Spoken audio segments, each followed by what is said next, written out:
ಮಿತ್ರರೇ ನಮಸ್ಕಾರ. ಮಿತ್ರರೇ, ಅಮೆರಿಕದ ಅಧ್ಯಕ್ಷೀಯ ಚುನಾವಣೆ ಮುಗಿಯುತ್ತಿದ್ದಂತೆ, ಅಂದರೆ ಟ್ರಂಪ್ ಆಯ್ಕೆ ಆಗ್ತಿದ್ದಂತೆ ಇಡೀ ವಿಶ್ವ ಏನು ಭಾವಿಸಿದ್ದು, ವಿಶ್ವದಲ್ಲಿ ಯುದ್ಧ ಕೊನೆ ಆಗತ್ತೆ.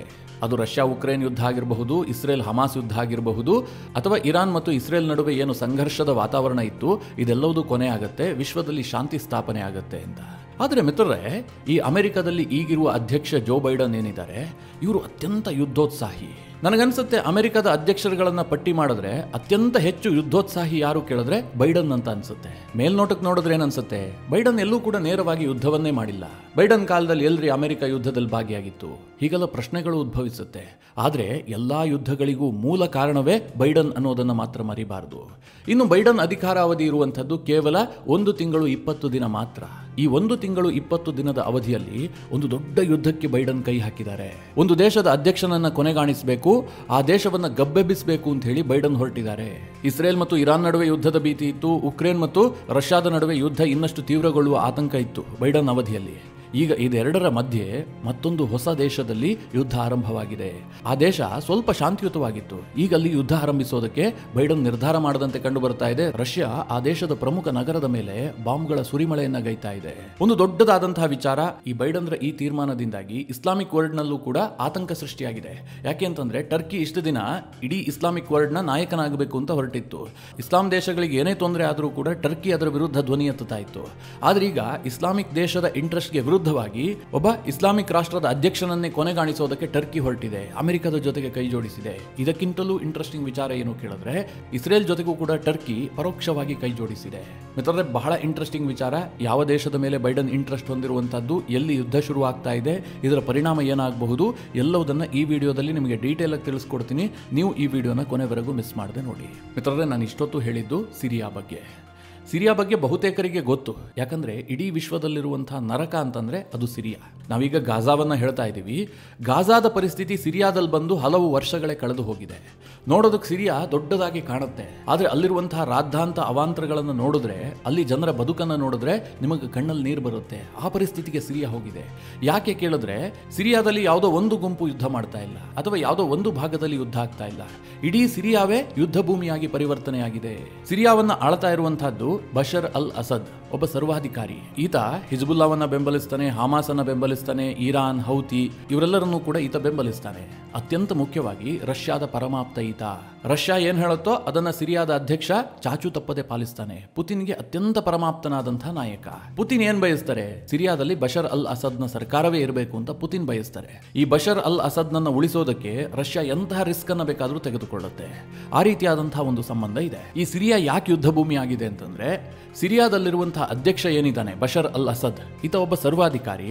ಆದ್ರೆ ಈತ ಶಿಯಾ ಮುಸ್ಲಿಂ ಗುಂಪಿಗೆ ಸೇರಿದಂತಹ ನಾಯಕ. ಆದ್ರೆ ಸಿರಿಯಾ ಬಂದ್ಬಿಟ್ಟು ಸುನ್ನಿ ಮೆಜಾರಿಟಿ ಇರುವಂತಹ ದೇಶ, ಅಲ್ಲಿ ಸುನ್ನಿಗಳು ಜಾಸ್ತಿ ಇದ್ದಾರೆ. ಹೀಗಾಗಿ ಸುನ್ನಿ ಮುಸ್ಲಿಂ ಉಗ್ರ ಸಂಘಟನೆಗಳು ಸಿರಿಯಾದಲ್ಲಿ ಹೆಚ್ಚೆಚ್ಚು ತಲೆ ಎತ್ತಿದ್ವು. ಉದಾಹರಣೆಗೆ ಐಸಿಸ್ ಏನ್ ಬಯಸಿತ್ತು, ಬಶರ್ ಅಲ್ ಅಸದ್ ನನ್ನ ಕಿತ್ತೊಗೆದು ನಾವು ಇಡೀ ಸಿರಿಯಾವನ್ನ ಕಂಟ್ರೋಲ್ಗೆ ತೆಗೆದುಕೊಳ್ಬೇಕು ಅಂತ ಅವರು ಬಯಸಿದ್ರು. ಅದರಲ್ಲಿ ಬಹುತೇಕ ಯಶಸ್ವಿಯೂ ಕೂಡ ಆಗಿದ್ರು. ಆದ್ರೆ ಅಮೆರಿಕದ ನಿರಂತರ ಪ್ರಯತ್ನದಿಂದಾಗಿ ಐಸಿಸ್ ಈಗ ಬಹುತೇಕ ಸಮಾಪ್ತಿಯಾಗುವ ಹಂತಕ್ಕೆ ಬಂದು ನಿಂತಿದೆ. ಆದ್ರೆ ಮಿತ್ರರೇ, ಈಗ ನೀವೇನು ಸಿರಿಯಾದ ಮ್ಯಾಪ್ ಅನ್ನ ನೋಡ್ತಾ ಇದ್ದೀರಿ, ಈ ಮ್ಯಾಪ್ ಹೀಗಿಲ್ಲ. ಆಕ್ಚುಯಲ್ ಮ್ಯಾಪ್ ಇರುವಂತಹದ್ದು ಈ ರೀತಿಯಾಗಿ, ಈಗ ಮ್ಯಾಪ್ ನೋಡ್ತಾ ಇದ್ದೀರಲ್ಲ, ಈ ರೀತಿಯಾಗಿ ಸಿರಿಯಾದ ಮ್ಯಾಪ್ ಇದೆ. ನಿಮ್ಗೆ ಅನಿಸಬಹುದು, ಏನಿದು ಸಿರಿಯಾದ ಸ್ಟೇಟ್ಗಳ ಒಂದೊಂದು ಭಾಗ ಒಂದೊಂದು ಬಣ್ಣದಲ್ಲಿ ಇದೆಯಲ್ಲ ಅಂತ. ಮಿತ್ರರೇ, ಇದ್ಯಾವುದು ಸಿರಿಯಾದ ಸ್ಟೇಟ್ಗಳಲ್ಲ, ಸಿರಿಯಾದ ಒಳಗಿರುವಂತಹ ಪ್ರತ್ಯೇಕವಾದಂತಹ ಆಡಳಿತ. ಈಗ ನೀವು ನೀಲಿ ಬಣ್ಣದಲ್ಲಿ ನೋಡ್ತಾ ಇದ್ದೀರಲ್ಲ, ಅದಷ್ಟು ಭೂಪ್ರದೇಶವನ್ನ ಬಶರ್ ಅಲ್ ಅಸದ್ ಕಂಟ್ರೋಲ್ ನಲ್ಲಿ ಇಟ್ಕೊಂಡಿದ್ದಾನೆ. ಅಂದ್ರೆ ಆಕ್ಚುಯಲ್ ಸಿರಿಯಾ ಅಷ್ಟು ಮಾತ್ರ ಉಳ್ಕೊಂಡಿದೆ. ಉಳಿದಂತೆ ಕೆಂಪು ಬಣ್ಣದಲ್ಲಿ ಕಾಣ್ತಾ ಇದೆಯಲ್ಲ, ಈ ಭಾಗವನ್ನ ಕುರ್ದಿಶ್ ಪಡೆಗಳು ತನ್ನ ಕಂಟ್ರೋಲ್ ನಲ್ಲಿ ಇಟ್ಕೊಂಡಿದ್ದಾರೆ. ಹಾಗೆ ಈ ನೀಲಿ ಭಾಗ ಇದೆಯಲ್ಲ, ಅದರಲ್ಲಿ ಲೈಟ್ ಬ್ಲೂ ಕಲರ್ ನ ಚಿಕ್ಕದಾದಂತಹ ಪ್ರದೇಶಗಳಿದೆಯಲ್ಲ, ಆ ಪ್ರದೇಶವನ್ನ ಐಸಿಸ್ ಉಗ್ರರು ತನ್ನ ಕಂಟ್ರೋಲ್ ನಲ್ಲಿ ಇಟ್ಕೊಂಡಿದ್ದಾರೆ. ಜೊತೆಗೆ ಗ್ರೀನ್ ಡಾಟ್ ಪ್ರದೇಶಗಳಿದೆಯಲ್ಲ, ಇದೆಲ್ಲವೂ ಕೂಡ ಟರ್ಕಿಯ ಕಂಟ್ರೋಲ್ ನಲ್ಲಿದೆ. ಅಲ್ಲಿ ಕೆಲವು ಭಾಗವನ್ನ ಟರ್ಕಿ ನೇರವಾಗಿ ಕಂಟ್ರೋಲ್ ಮಾಡ್ತಾ ಇದೆ, ಇನ್ನು ಕೆಲ ಭಾಗದಲ್ಲಿ ಟರ್ಕಿಯನ್ನ ಬೆಂಬಲಿಸುವಂತಹ ಉಗ್ರ ಪಡೆಗಳಲ್ಲಿದ್ದಾವೆ. ಅವರು ಕೇವಲ ಟರ್ಕಿಯನ್ನು ಬೆಂಬಲಿಸುವಂತಹ ಉಗ್ರ ಪಡೆಗಳು ಮಾತ್ರ ಅಲ್ಲ, ಅವರು ಇಸ್ರೇಲ್ ಅನ್ನು ಕೂಡ ಬೆಂಬಲಿಸ್ತಾರೆ, ಅಮೆರಿಕವನ್ನ ಕೂಡ ಬೆಂಬಲಿಸ್ತಾರೆ. ಟರ್ಕಿ ಹೀಗಾಗಿ ಈ ಉಗ್ರ ಗುಂಪುಗಳಿಗೆ ಬೆಂಬಲವನ್ನ ಕೊಡುತ್ತೆ. ಅವರು ಬಯಸ್ತಾ ಇರೋದೇನು ಕೇಳಿದ್ರೆ, ಇಡೀ ಸಿರಿಯಾವನ್ನ ಈ ಉಗ್ರ ಗುಂಪುಗಳ ಕೈಗೆ ಕೊಡಬೇಕು ಅಂತ. ಇದರಿಂದ ಟರ್ಕಿಗೆ ಲಾಭ ಇದೆ, ಇಸ್ರೇಲ್ಗೂ ಕೂಡ ಲಾಭ ಇದೆ, ಅಮೆರಿಕಗೂ ಲಾಭ ಇದೆ. ಹೀಗಾಗಿ ಮಿತ್ರರೇ, ಈ ಸಿರಿಯಾ ಇದೆಯಲ್ಲ ಯುದ್ಧಗ್ರಸ್ತ ಭೂಮಿ. 2012-13 ನಿರಂತರವಾಗಿ ಈ ಸಿರಿಯಾದಲ್ಲಿ ಯುದ್ಧ ಆಗ್ತಾನೆ ಇದೆ. ಆದ್ರೆ ಈಗೊಂದು 3-4 ವರ್ಷದಿಂದ ಸ್ವಲ್ಪ ಶಾಂತಿ ನೆಲೆಸಿತ್ತು. ಯಾವುದೇ ಉಗ್ರ ಗುಂಪುಗಳು ಅಷ್ಟೊಂದು ಆಟಾಟೋಪವನ್ನು ಮಾಡ್ತಾ ಇರಲಿಲ್ಲ. ನೀವು ಯೂಟ್ಯೂಬ್ ನಲ್ಲಿ ಸಿರಿಯಾದ ನಗರಗಳ ವಿಜುವಲ್ಸ್ ಗಳನ್ನ ನೋಡಬೇಕು, ಯಾವ ರೀತಿಯಾಗಿದೆ ಅಲ್ಲಿನ ಪರಿಸ್ಥಿತಿ ಅಂತ.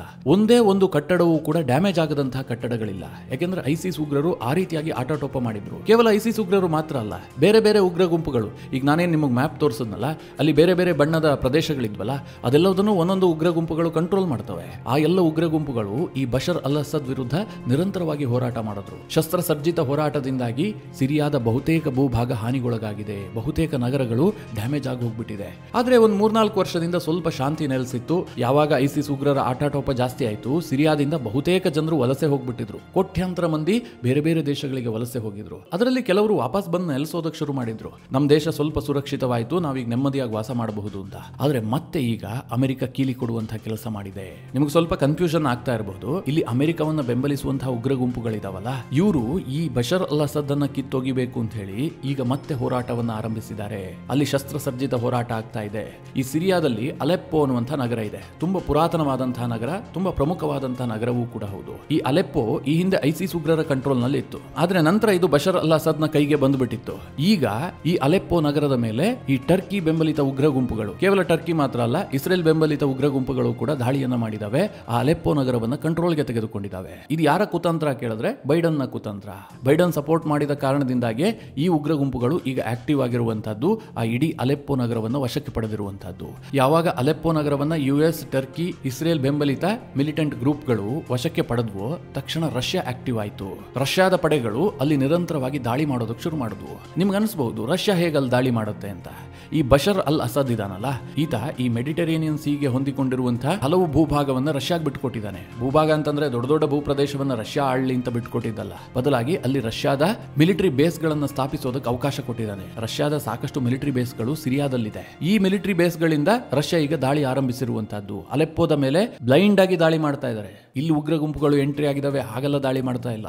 ಮನಸ್ಸಿಗೆ ಬಂದಂತೆ ರಷ್ಯಾ ಬಾಂಬ್ಗಳ ಸುರಿಮಳೆಯನ್ನ ಮಾಡಿದೆ. ಇದು ಈಗ ಆತಂಕಕ್ಕೆ ಕಾರಣ ಆಗಿದೆ. ಅಂದ್ರೆ ಯುದ್ಧ ಇನ್ನಷ್ಟು ತೀವ್ರಗೊಳ್ಳಬಹುದು.